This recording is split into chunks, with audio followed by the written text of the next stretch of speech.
Subscribe करें और दबाएं बेल आइकन ताकि कोई खबर रह न जाए। और नाज़रीन, आपको खबर दें, कराची में आज और कल तेज़ गर्द-आलूद हवाएं चलने का इम्कान है। मौसमियाती तज्ज़ियाकार जवाद मेमन के मुताबिक आज शहर में तेज़ गर्द-आलूद हवाएं चलने का इम्कान है और इस दौरान हवाओं की रफ्तार 40 से 45 किलोमीटर फ़ी घंटा हो सकती है।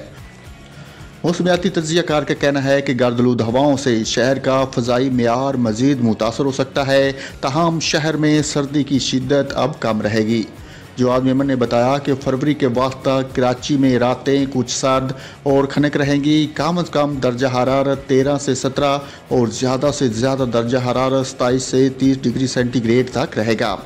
इसके अलावा मुल्क के बेहतर इलाकों में आज मौसम सर्द और खुश्क, जबकि शुमाली बलोचिस्तान और बलाई इलाकों में शदीद सर्द रहेगा। इसके दौरान बलाई खैबर पख्तूनख्वा, गिलगित बल्तिस्तान में चंद मकामात पर हल्की बारिश और पहाड़ों पर हल्की बर्फबारी का इम्कान है। पंजाब के मैदानी इलाकों में रात और सुबह के औकात में धुंध पड़ने की तवक्को है।